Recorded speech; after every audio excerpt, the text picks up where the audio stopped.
ನಮಸ್ಕಾರ ವೀಕ್ಷಕರೇ, ಮತ್ತೊಂದು ಚುಟುಕು. ಇವತ್ತಿನ ಕಾರ್ಯಕ್ರಮದಲ್ಲಿ ಇನ್ನೊಂದು ಚುಟುಕು. ಇದು ಶೀರ್ಷಿಕೆ ಸನ್ ಅಂಡ್ ಸನ್. ನೋಡಿ, ಚೆನ್ನಾಗಿದೆ, sun and son. But English spelling ಬೇರೆ ಬೇರೆ ಇರುತ್ತೆ. SUN ಸನ್ ಸೂರ್ಯ ಅಂಡ್ SON ಸನ್ ಪುತ್ರ ಅಥವಾ ಮಗ. ಸೊ ಹಾಗಾಗಿ ಸನ್ ಅಂಡ್ ಸನ್ ಅಂದರೆ SUN ಸನ್ ಅಂಡ್ SON ಸನ್, ಸೂರ್ಯ ಪುತ್ರ. ಈ ಶೀರ್ಷಿಕೆ ಇದು ಚುಟುಕು ಶೀರ್ಷಿಕೆ ಸೂರ್ಯ ಮತ್ತು ಪುತ್ರ ಅಥವಾ ಸೂರ್ಯ ಪುತ್ರ. ಸೂರ್ಯನನ್ನು ಪುತ್ರನನ್ನು ಯಾವಾಗ ಬೇಕಾದರೂ ಕಾಣಲು ಅಥವಾ ಕೇಳಲು, ಸೂರ್ಯನನ್ನು ಪುತ್ರನನ್ನು ಯಾವಾಗ ಬೇಕಾದರೂ ಕಾಣಲು ಅಥವಾ ಕೇಳಲು ತಂದೆ ತಾಯಿಗೆ ಮಾತ್ರ ಯಾವ ದೊಣ್ಣೆ ನಾಯಕನ ಅಪ್ಪಣೆಯೂ ಬೇಕಾಗಿಲ್ಲ.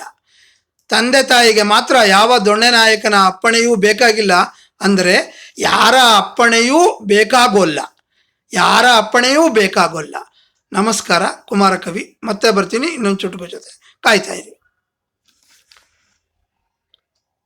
ನಮಸ್ಕಾರ ವೀಕ್ಷಕರೇ, ಮತ್ತೊಂದು ಚುಟುಕ. ಶೀರ್ಷಿಕೆ ಸುಲಭದ ಕೆಲಸ. ಶೀರ್ಷಿಕೆ ಎಲ್ಲರನ್ನೂ ಖುಷಿಪಡಿಸೋದು ಕಷ್ಟದ ಕೆಲಸ. ಆದರೆ ಎಲ್ಲರೊಡನೆಯೂ ಖುಷಿಯಾಗಿರೋದು ಸುಲಭದ ಕೆಲಸ. ಅತಿ ಸುಲಭದ ಕೆಲಸ. ಆದ್ದರಿಂದ ಸಾಧ್ಯವಾಗುವ ಸುಲಭದ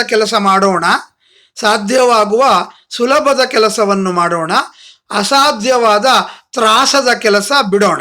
ಅಸಾಧ್ಯವಾದ ಕಷ್ಟದ ಕೆಲಸವನ್ನು ಬಿಡೋಣ.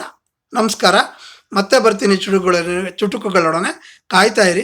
ದಯವಿಟ್ಟು ನನ್ನ ಯೂಟ್ಯೂಬ್ಗೆ ಸಬ್ಸ್ಕ್ರೈಬ್ ಆಗಿ, ಬೇರೆಯವ್ರಿಗೂ ಶೇರ್ ಮಾಡಿ, ಕಾಮೆಂಟು ಮಾಡಿ. ನಿಮ್ಮ ಪ್ರೋತ್ಸಾಹ ನನಗೆ ಅತ್ಯಗತ್ಯ. ಧನ್ಯವಾದಗಳು.